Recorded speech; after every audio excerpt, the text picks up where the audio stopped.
Welcome to Soul Mapping, and thank you for being here. Also, congratulations on taking the leap to your self-discovery and alignment. Today we're doing an introduction, and we will cover some fundamental aspects that will lead into the more in-depth classes that are going to follow. We're going to talk about the secret languages of spirit and how learning about these codes or different languages of the universe, it's really going to help all of us to tap into our inner source. Basically, I'm going to go over today the several different languages of the universe and kind of like the introduction of these type of systems and how they work together and how to synthesize them and kind of how this science, really works. We know that the universe works perfectly and that there's a vast order that, it has a vast perfect order within it. A lot of people might even say that this is like advanced geometry of the living universe. And when we look at these different aspects of the universe, whether it be our internal selves or if we're looking at the planets, everything we can look at has a synchronicity with each other. So, for example, when people are studying the planets and we see that they're moving at different speeds, if you were able to look, if you were able to live for a couple of hundred years, you would see that these planets have a very particular pattern and order to them. So what this is really indicating is that the universe is interconnected and alive. And normally in science and like back in the day, they used to say that like space was empty, or this whole concept of empty space and that nothing is really going on there.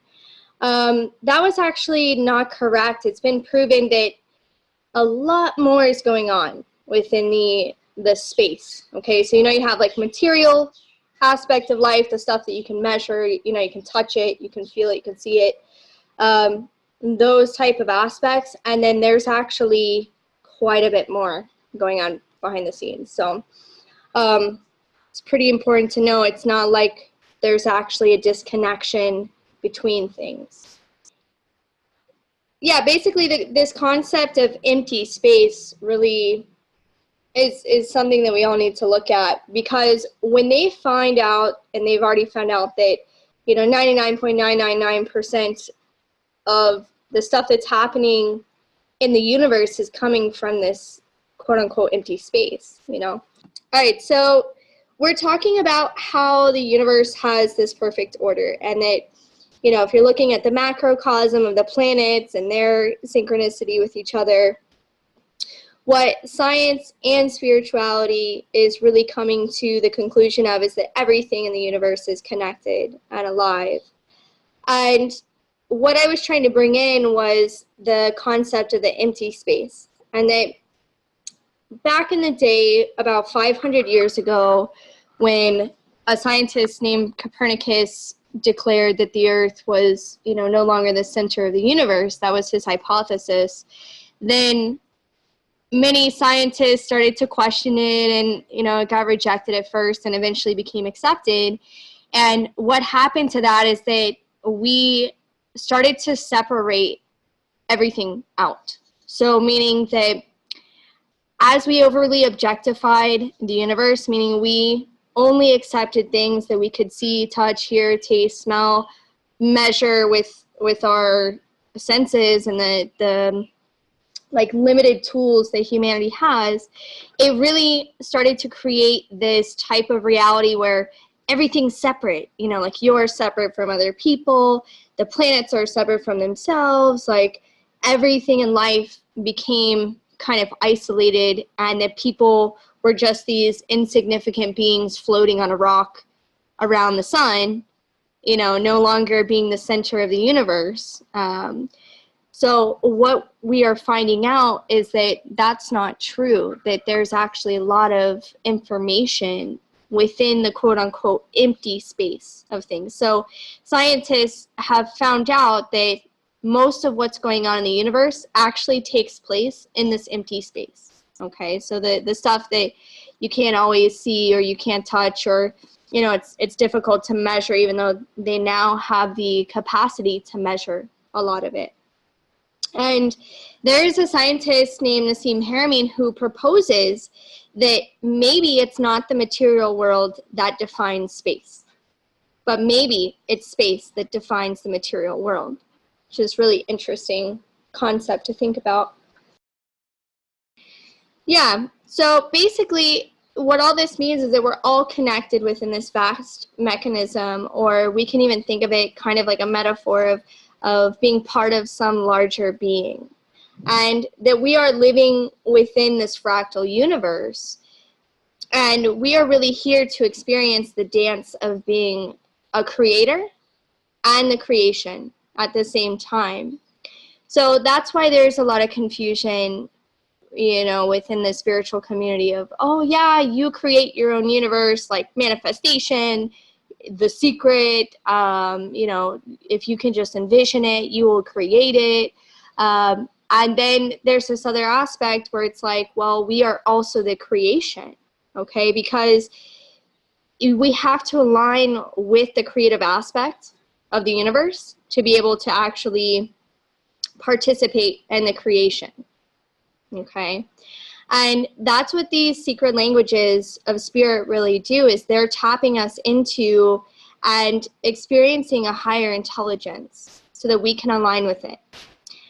It's the same intelligence that makes your heart beat or your neurons fire without you having to think about it or remember to do it. This intelligence exists, we have the ability to tap into it. And what soul mapping does is we aim to bring several different systems and fields of study together to bridge many gaps between these systems, which is really kind of an uncommon approach in this type of field. I'm not saying that there's nobody else out there doing it, but I do see, a lot of different practitioners or teachers saying that their way is the only way, or, this astrology is the best astrology and all the other astrologies aren't right, and everybody's trying to figure out, well, no, this is right and that's wrong. So what we want to do is help bridge several of these different gaps, because we see value in several different types of systems, and including different astrologies and the I Ching and human design and lots of other esoteric practices and arts and holistic healing methods and all these type of things. They're really just defining different angles of these secret languages of the universe, okay? And when we can understand and align with them, we bring together a balance of the creative forces of the universe, which is the divine feminine and masculine forces, the yin and the yang, so that we can be the creation or the experience or the essence that comes out of that pure love from those forces in the universe to bring forth the true humanity. And this is really what it means when you've probably heard people say, like, oh, I'm going through an ascension process, or I'm going to the 5D, or it's all about expansion and expanding your consciousness. And there's actually a very practical application for this, and it comes with an understanding of how perception works, because we can literally expand our consciousness by having access to further reaching stimuli than we are actually able to bring in and pull in and bring up into a conscious awareness. So that's why when we start to look at these different systems, we start to understand the languages of nature and the cycles of the universe, that we are actually expanding. We are actually taking our bodies, all of our dimensional bodies, out into this, further reaching aspect to make a bigger picture, a more enriched value and meaning to our life. And in doing this, it's really important to understand that we are also just the passengers. And that the bodies that we're living in are our vehicle. And we're here and we're refining our vehicles. And what the most important part of that is that we are meant to actually be a unique, differentiated being, okay, unlike any other person alive. And with these secret languages of spirit, it's going to align you with your true nature to recenter you. And these aspects are really like blueprints of how your vehicle processes, because we're each different. You know, all of us are different in how we process and how we transmit and create with the energy. And this type of work is bringing us back into our own energy so that we can come to a place of surrendering and surrendering to what we actually are and realizing that our mind is not in charge. So this is really about like letting go and watching our movie, because we don't actually have control. The creative aspects of the universe, which yes is in us and we are, that is the aspect that's actually in control. And we are going to do another separate video on the mind, which, you know, is its own thing, and it's a very important tool, but we need to put it in its proper place of being the passenger and not in control of our lives, because it is a filter of our consciousness that dictates to us a story that it thinks we need to know of what kind of stimuli we need to pull up into our perception, and leaving out a lot of other information that could be more useful.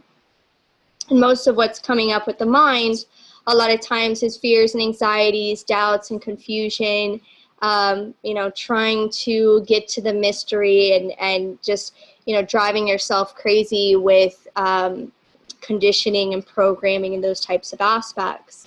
So really, all of us are here to see and to communicate and to talk to each other truthfully, to process out this mental plane together. And that's really what our mind is for, is to communicate to each other, to be the objective observer and the researcher. And the mind is for the other person. The mind is not to make your own decisions in your life. There is a higher aspect within you that works faster than the mind, that is picking up on more stimuli, that is actually able to guide you in your decisions when you are able to tap into it. And that's what we're going to go into today. We are going to start by talking about human design, which is an amazing science. It's a science of differentiation, and it already synthesizes and integrates several ancient observational systems from astrology, the Chinese I Ching, the Hindu Brahmin chakra system, the Judaic Kabbalah, and the contemporary disciplines of quantum physics, astronomy, biochemistry, and genetics. So it's already integrating several different things to give you a map. Now, the basis of human design is on neutrinos, which is a subatomic or elementary particle, which is the most abundant particle in the universe. Now, what makes neutrinos different from the other subatomic particles is it doesn't have a nuclear strong force, meaning that it can pass through basically anything, and because it's always oscillating between different states. And it travels really, really fast, but just under the speed of light. Okay, so it's giving us a lot of information when it's passing through us. So I'm going to show you this video, and talks about neutrinos. But you will never see one. Trillions of them are flying through you right this second, but you can't feel them. These ghost particles are called neutrinos, and if we can catch them, they can tell us about the furthest reaches and most extreme environments of the universe. Neutrinos are elementary particles, meaning that they can't be subdivided into other particles the way atoms can. Elementary particles are the smallest known building blocks of everything in the universe, and the neutrino is one of the smallest of the small.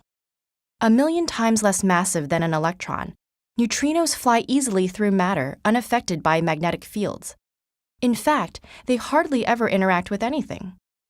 That means that they can travel through the universe in a straight line for millions or even billions of years, safely carrying information about where they came from. So where do they come from? Pretty much everywhere. They're produced in your body from the radioactive decay of potassium. Cosmic rays hitting atoms in the Earth's atmosphere create showers of them.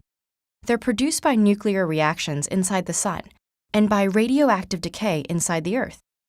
And we can generate them in nuclear reactors and particle accelerators. But the highest energy neutrinos are born far out in space, in environments that we know very little about. Something out there, maybe supermassive black holes, or maybe some cosmic dynamo we've yet to discover, accelerates cosmic rays to energies over 1,000,000 times greater than anything human-built accelerators have achieved. These cosmic rays, most of which are protons, interact violently with the matter and radiation around them, producing high-energy neutrinos, which propagate out like cosmic breadcrumbs that can tell us about the locations and interiors of the universe's most powerful cosmic engines. That is, if we can catch them. Neutrinos' limited interactions with other matter might make them great messengers, but it also makes them extremely hard to detect. One way to do so is to put a huge volume of pure transparent material in their path and wait for a neutrino to reveal itself by colliding with the nucleus of an atom. That's what's happening in Antarctica at IceCube, the world's largest neutrino telescope. It's set up within a cubic kilometer of ice that has been purified by the pressure of thousands of years of accumulated ice and snow, to the point where it's one of the clearest solids on Earth. And even though it's shot through with boreholes holding over 5,000 detectors, most of the cosmic neutrinos racing through IceCube will never leave a trace. But about 10 times a year, a single high-energy neutrino collides with a molecule of ice, shooting off sparks of charged subatomic particles that travel faster through the ice than light does. In a similar way to how a jet that exceeds the speed of sound produces a sonic boom, these superluminal charged particles leave behind a cone of blue light, kind of a photonic boom. This light spreads through IceCube, hitting some of its detectors located over a mile beneath the surface. Photomultiplier tubes amplify the signal, which contains information about the charged particles' paths and energies. The data are beamed to astrophysicists around the world who look at the patterns of light for clues about the neutrinos that produce them. These superenergetic collisions are so rare that IceCube's scientists give each neutrino nicknames like Big Bird and Dr. Strangepork. IceCube has already observed the highest energy cosmic neutrinos ever seen. The neutrinos it detects should finally tell us where cosmic rays come from and how they reached such extreme energies. Light, from infrared to X-rays to gamma rays, has given us increasingly energetic and continuously surprising views of the universe. We are now at the dawn of the age of neutrino astronomy, and we have no idea what revelations IceCube and other neutrino telescopes may bring us about the universe's most violent, most energetic phenomena. Each planet impacts the flow of these neutrinos that penetrates us, okay? And they're what is called neutrino streams, okay? And so they're coming through and they're traveling just under the speed of light. And they dramatically affect us every minute, okay? And they pass right through us and they're delivering information and from very far away. Right. Yeah, it's a good question. So you're wondering like what we need to do to see what kind of messages the neutrinos are sending us. Well, this is exactly why we look at the planetary alignments, and especially with human design, when we understand what our authority is, which is if you're looking at this, at that chart that I put up beforehand, I'm actually going to just go ahead and go to the next slide. If you look at the chart here, you can see in the middle that there's what's called a body graph. And it has all of these geometric shapes, and those shapes are different centers, and we're going to get into that. But So with the neutrino streams, it's important to understand why you would want to put your mind as a passenger and not as the driver, because there's a specific center that you have inside of you where you are receiving the clearest information, where your highest self lives, and it's basically reading the neutrino streams, something that we cannot always comprehend with our mind. Okay, so it's actually a point of information that, like I said, it's way faster than the mind. It's like all this information is consistently pouring into us, that our different bodies, our energetic bodies, our different dimensional bodies, whatever you want to call it, basically these different aspects of us that receive these different types of information through these centers is really receiving an immense amount of information and processing it a lot of times without us even being aware of it, you know? Yeah, so all you have to do really is tap into your authority, and we're going to get into that. Yeah, the authority is the part that you want to actually tune into, because this is how you're going to have access to the intelligence of the universe. So, all right, this chart that you're seeing here, I just wanted to go over this a little bit more. All right, so the human design chart is based on 2 separate calculations.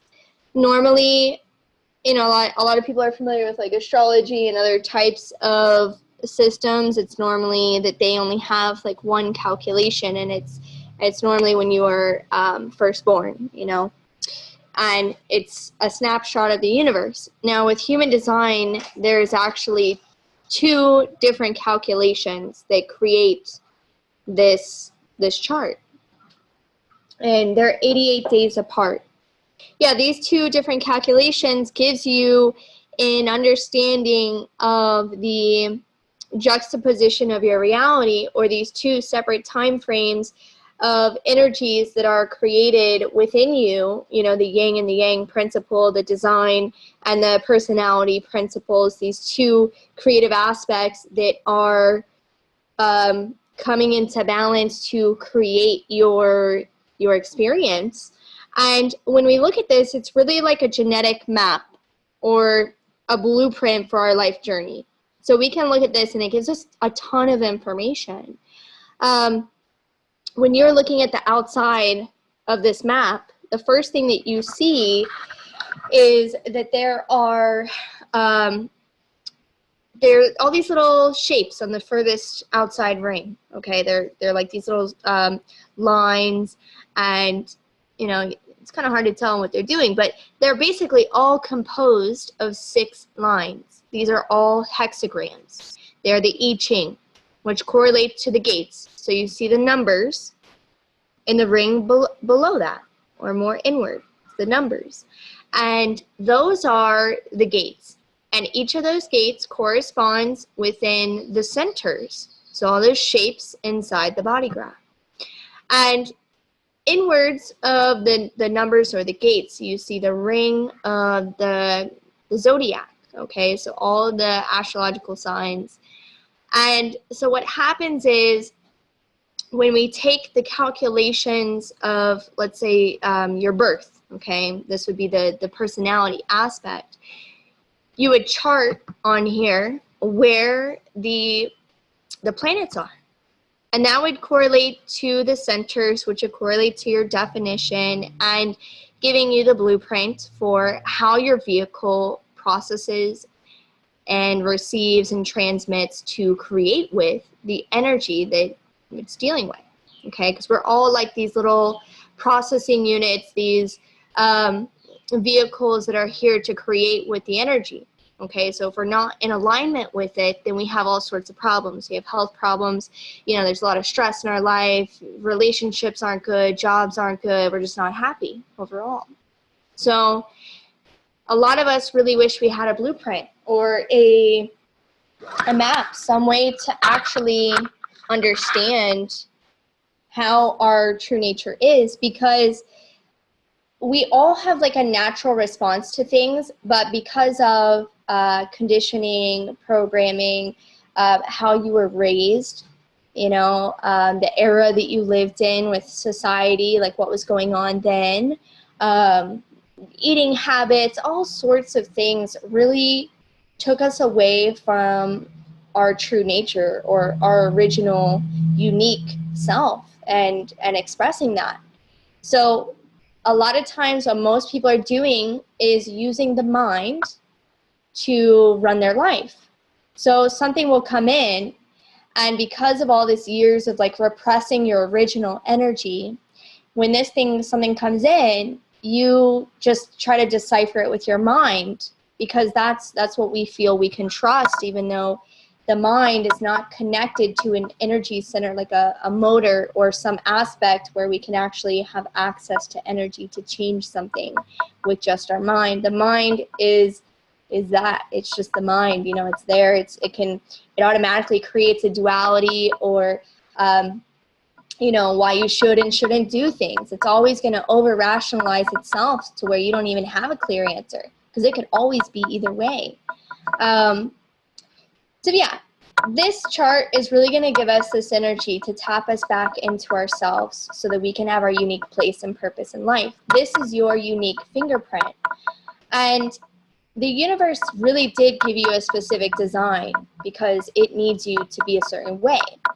So the more that you can trust in this and embrace and allow yourself to surrender back into who you are and what your energy is, the more that the universe and life is going to care for you, or you'll be carried by the energy throughout life. So again, when I was talking a little bit earlier about Copernicus and the kind of like the tear in the psyche and the realities that happened, many times throughout history, but specifically let's talk about when Copernicus, put the Earth no longer as the center of the universe. Many people during those times were already handing their power over to authorities like the church and the different authorities of those times, and not able to, they chose not to tap into their internal authorities, which is understandable because there was a lot of like oppression and a really strong hold on the people of those times. So that's also the good thing that came out of this tear in the psyche, is that it got people, humanity, out of the oppression of the church, okay, at the time. Because people started really going over into science, and the scientific revolution really took off. So there was some good that came out of it. We have a lot of technological advances and things like that. But now we are getting to a point where we have to make the jump as a species, where we have to mutate, because that's what's happening. We have to tap back into ourselves, because at the rate that we're going, like, this is not something that's going to continue, something that's going to have to drastically change. And that is going to bring us back, not continuing in a space of being separate. It's like we're going to come back to being integrated, and that's what we're all doing. So I think it's all perfect that everything led up to this point so that we can bring the worlds back together. And this is kind of, if we go back to that metaphor of there's this big cosmic being that we're all part of, this is like the fertilization of the womb, and we are all in the womb. We're, with Mother Earth, and we're also the sperm, and we're also the zygote. So it's important for people to understand, all of us, that each one of us is at the center of the universe, and each one of us is the creator, and we're also the creation. We just have different angles of the universe from where we're sitting. We have different vehicles for how we process. So that's bringing me to the next concept that I want to go over. Since humanity's consciousness has been self-aware, we've been trying to figure out why we're here. What are we doing? Who are we? Where are we going? What should we do? And I think that that's what it means when I say we're here to like process out this mental field or the mental plane, because we're here to make sense of why we're here, and to come to terms with it and to be okay with it. And then we can move on to the next aspect. But I think that everything that has happened with the evolution of consciousness and humanity has led us to this point where we are getting to this point where we have to make sense of it and we have to be okay with whatever it is, you know? Which brings me to my next concept here about I'm just calling it the trinary universe, or there's basically 3 components in the universe, okay, the basic fundamental aspects. And a lot of us have seen like the yin and yang symbolism, and you know, the Hunab Ku, which is another symbol for like the balance of these 2 dualities. Okay, so it's the black and white, the one and the all, the part and the whole, the infinite and the finite. And you are all of this. You die and you live forever. You are the light and you are the dark. And in this picture, you can see the snake eating its tail, which represents this, you know, continuing cycle of, you know, life and death, and the cycles of rebirth and continuing throughout. And there are these different energies that are coming through. So this is what I meant when I was saying that you are always dancing between the embodying of the creator and being the creation. So I like to think of it as the yin and the yang is like the creator aspects. So each one of us has these dualities within us. And when we can balance the dualities, then we understand how to experience as the creation, because the dualities are coming from a place of pure desire or pure love. So let's just take, for example, the divine feminine and masculine. The reason that they're like, you know, and it's not like a woman and a man, it's like these concepts of the universe. You know, the feminine is the receptive, it's the womb, it's embodying and embracing and integrating, and it's the form, and it's where the masculine, the creative yang aspect that is expanding on energy and bringing something new in, plants the seed in the yin energy. And it penetrates the form or the feminine. So these 2 energies are linked together through pure love and pure desire for each other. It's like this cosmic love of these 2 types of energies. And what's coming out of that desire is the creation. It's the experience. It's the essence. It's the bliss. It's the, you know, the fire in the water creating the steam. So you are all 3 of these aspects.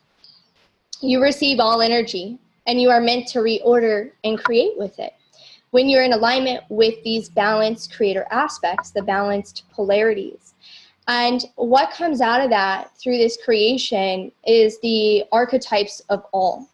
So that's when we look at these I Ching aspects, which are the archetypal energies of the universe and the zodiac. And these are all energies that are expressions of these perfectly harmonized, balanced principles, of the basic principles of the creator aspects.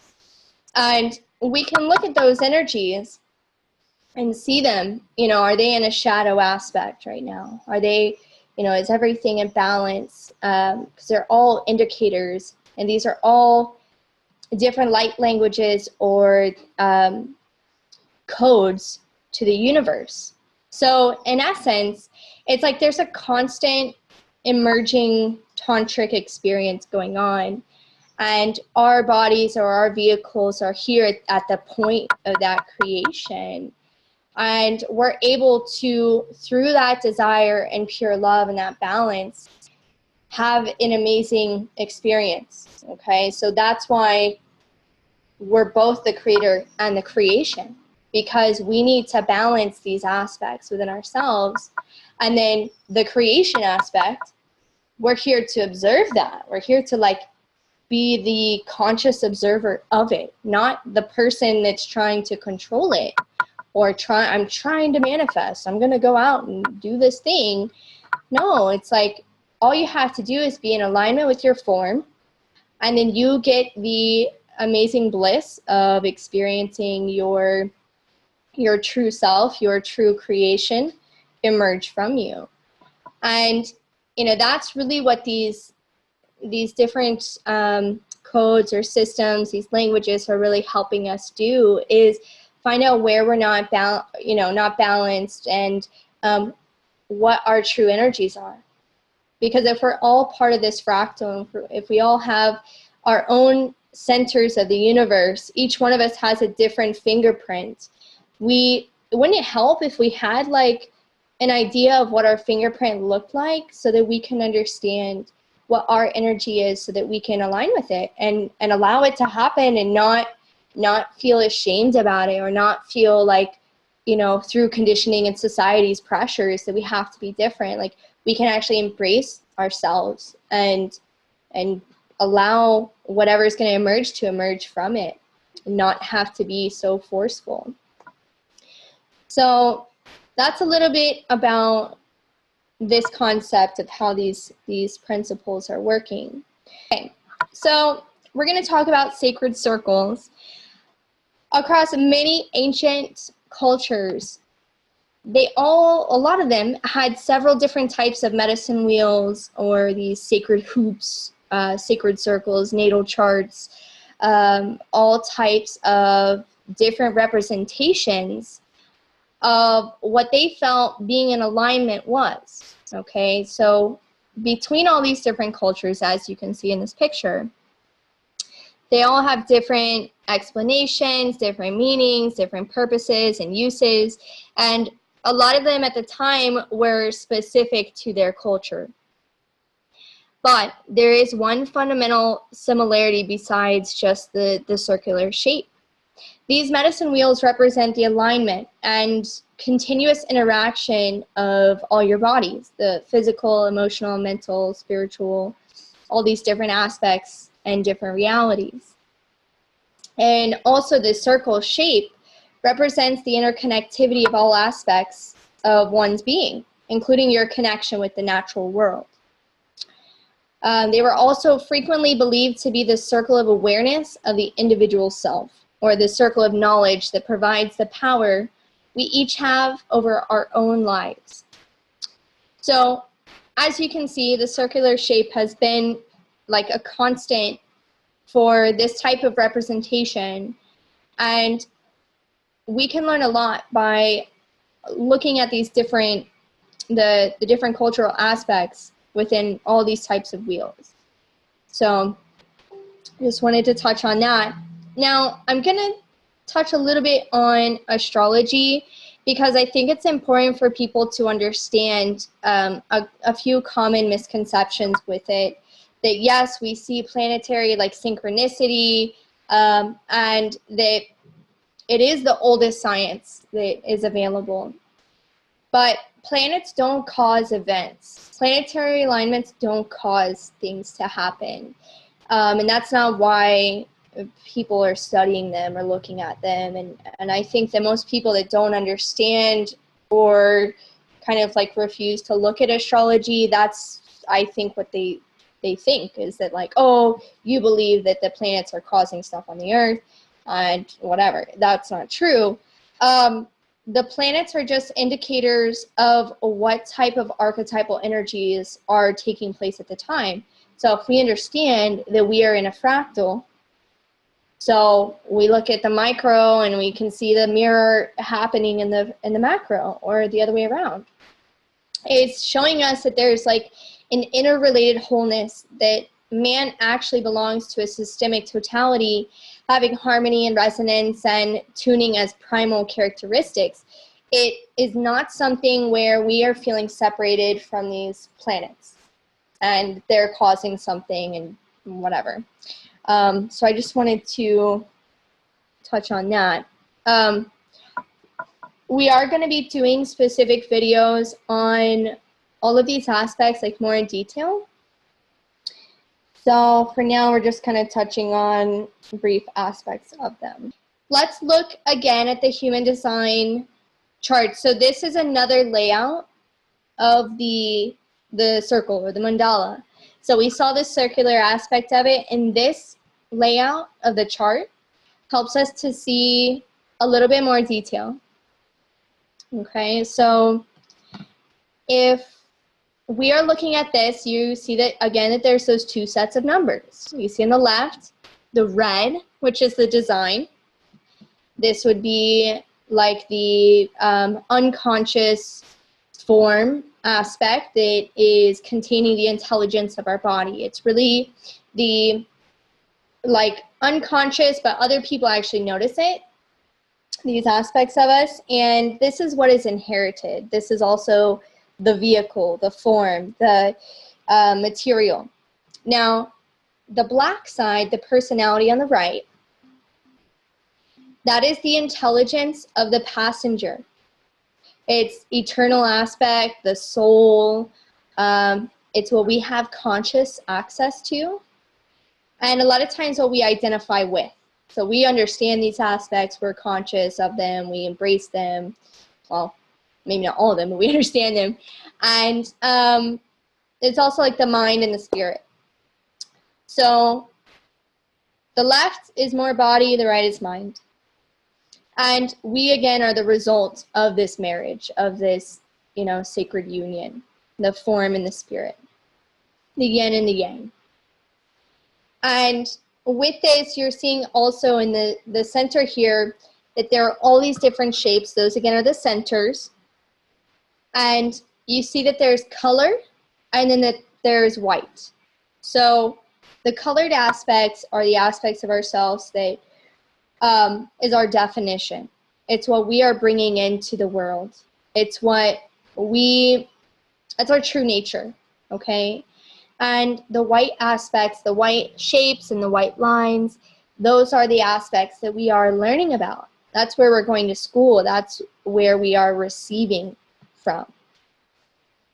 And another thing to note about this is a lot of times in today's day and age that most people feel that their psychology is the way that other people process information. So meaning like how I process information, how I think, how I assess things, a lot of times we think is the best, like, okay, this is the best way, and everybody else has the same psychology.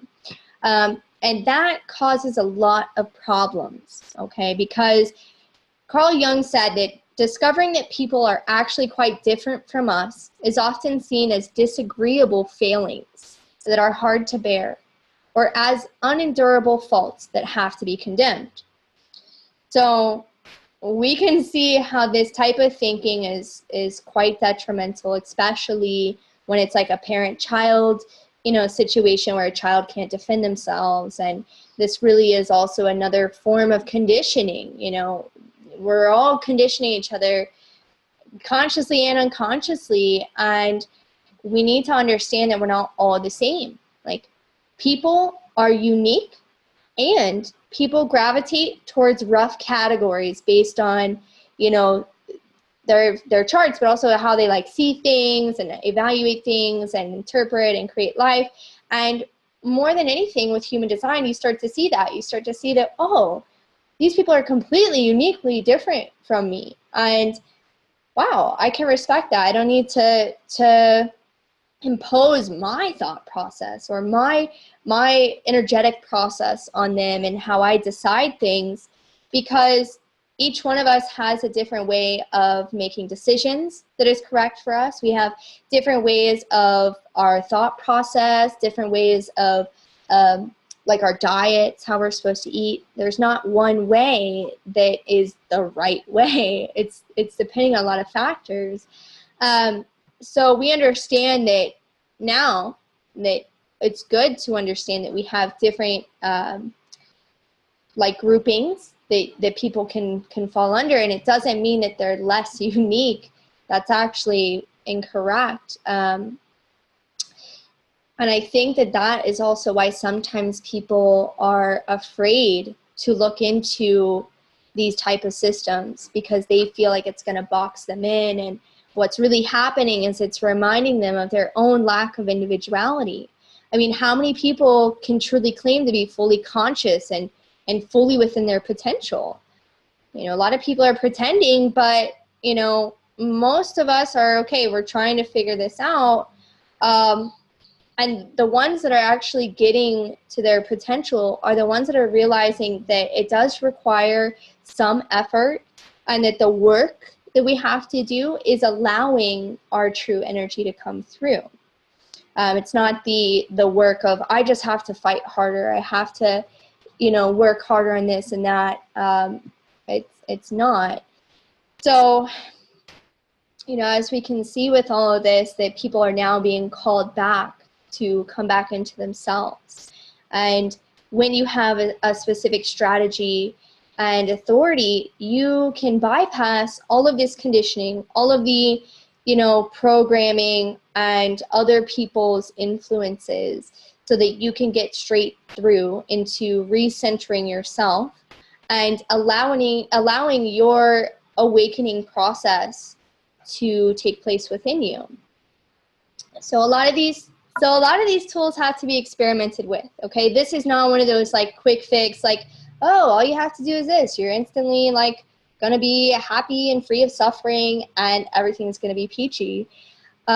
These systems do require experimentation, and a lot of what's happened to all of us, or, you know, what we have experienced it through conditioning, is at a cellular level. It's at a genetic level.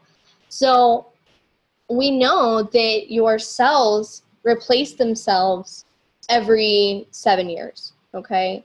So it is a process to completely come back into your alignment. But as you start to align with your strategy, your specific authority, your energy completely changes how you process and how you actually move through life and experience yourself as the creation.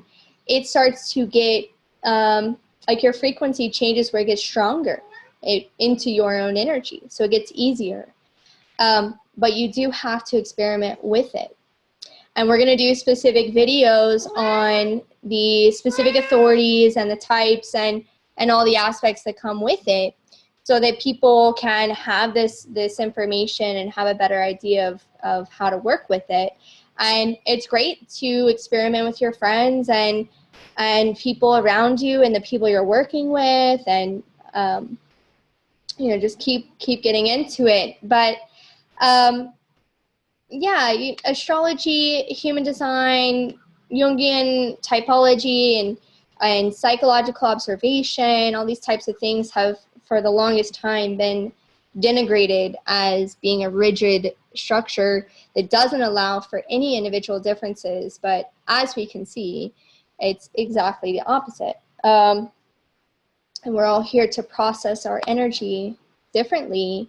And through these maps, we can see that there's a massive scope for creative expression, and it's leading us to be able to express our potential, you know, on a much grander scale, because we actually have a map, and we're tapped in and we're tuned in to our energies.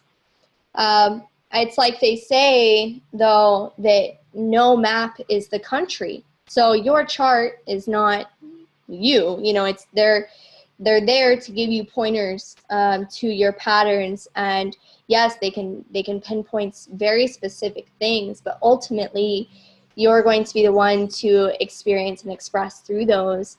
And it's like your own personal operating manual for alignment and knowing your unique patterns and your essence, which, as you're experiencing all this, it's really life transforming, and it gives you a lot of validation into your true place and your purpose, because that's what we all want. We want to know that we are on the right path, that we're doing the right things for us, you know, not because we felt pressured by the government or by our family or, you know, whoever. And it's liberating. And all of these mental, emotional, physical, and genetic attributes, all these things affect your career, your relationships, and all aspects of your life. And with human design especially, it's helping us to tap into our decision making, because the first thing that I believe would really help is if we all could start making decisions correctly. And that's because it's based on how you enter into a situation, okay? Because every choice that you make, every action that you start to take, it changes your timeline, okay? So it opens up this whole other fractal timeline. And is that timeline that you're making in alignment with your true nature? Or is it in alignment with, you know, is it like dissonant and not coming from your true self? And that's why it's really important, like how you enter into things is so important, because just knowing how your vehicle processes information allows you to know how to enter correctly, so that what comes after your decision is going to unfold into your correct situation. You know, it's going to open into what's correct for you, and that way you know that every time you're making the exact right decisions. And you don't have to worry anymore that you're not making good decisions, or, you know, you'll know if the decision you made is going to end up well. You know, because a lot of times we make these decisions and we're like, oh yeah, it's a great decision. Later on, we find out that feeling we had in our stomach we should have listened to, because there was something below the mind, you know, behind the mind that we weren't hearing. It was trying to tell us like, maybe this isn't a good idea, but we did it anyways. So, you know, we're tapping back into that. So it's important to talk about the centers or the chakra system. So in this slide, you can see two things. You see on the left, the human design mandala chart, and on the right, you see the older 7 chakra system, okay? So why does the human design chart have 9 centers? Why all of a sudden we have 9? And why does that old one have 7? So a few things to note about this. We went through thousands of years of 7-centered vehicles. Okay, so that one on the right. That is the older, the strategic, religious, external authorities, you know, the mind as an outer authority, gods and governments, and the mind is on top of the hierarchy. It's also a time where Saturn ruled, because before 1781, the furthest out planet that we could see with the naked eye was Saturn. And that was the furthest planet that we knew about. We're like, okay, that's Saturn. And it correlates to, Saturn indicates like the boundaries, limitations, also discipline and will and these types of things. But that was the ruler, you know, those times, because that was the furthest one that we could expand our perception out to. And it's really interesting that every time they have discovered a new planet, that there's actually a correlation to that planet's energy with how it affects and how we can look at the microcosm's interaction with that energy. So, for example, 1781, we discovered Uranus with a telescope. And that was also the same year of the American Revolution. And so like rebellion and breaking free, and it's also a very like electric energy revolution and these types of things. And that was when we started moving into the 9-centered vehicle, okay, which is what you see on the left, which is the human design vehicle. Is a 9-centered vehicle, and it's representing the evolution that has been taking place, the mutation that humanity has gone on, you know, the consciousness shift. And we have a mutation going on in our nervous system. And this is also what scientists call emergent behavior, where we are making a quantum leap within humanity. There's a lot of change going on. The 9-centered vehicle is about inner truth. It's about this receptive energy for being your own personal authority. And it also represents like communion through stimulation, not agreement, or the potential to commune. And everybody has this right to express their truth through this vehicle, that we can express our awareness through being an outer authority. And you cannot develop awareness until you perfect and align with your vehicle.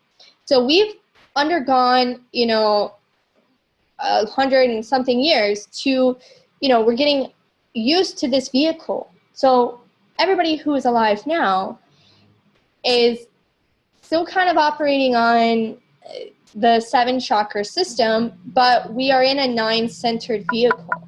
So we're kind of like learning how to use the vehicle because it has new sensory organs. You can think of the centers as different sensory astral organs, or they're picking up on these different energies. They're windows that information can pass through. So if we have all of a sudden more tools in our tool belt to pick up these different types of energies and information, we have to learn how to work with it. So that's what's really been going on, and we're all kind of learning together how to come into alignment with this new vehicle and getting out of the 7 chakra, handing over your power type of energy. So with all these centers, like I was saying, they are where we receive and also transmit our energy. So when you look at your chart and you see the colored in aspects, those are what you are transmitting. And the white areas are where you are receiving.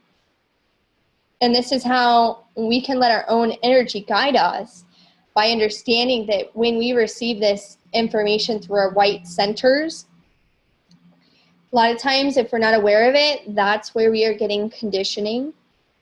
And most of the time that we let that conditioning kind of like dictate our lives, or because then it goes up into the mind, and the mind tries to like create a coping mechanism, what they call the not self, where we try to like make decisions based on all that energy that we received that wasn't us. It was coming from somebody else's vehicle, or a transit with the planets hitting that gate and activating that center. So that's why also you want to like let your own energy guide you and be in harmony with what your vehicle wants to do. And it's never going to lead you wrong if you trust in that. All right, guys, so that wraps it up for today. And keep a lookout for the next class, which is called Life Codes, where we will go in depth on the different aspects of how the 4 different types or the different vehicles operate, so that you can have a more in-depth understanding of that. And don't forget to check out our Patreon for more awesome free content if you like this stuff. You can go to patreon.com/hugsworld. Again, Soul Mapping is a sponsored project of our nonprofit Hugs. And you can also follow us on Facebook at Soul Mapping. You can also follow me personally on Facebook. My name is Danielle Rodenroth, and I put a lot of content up on there as well. All right, till next time. Ciao.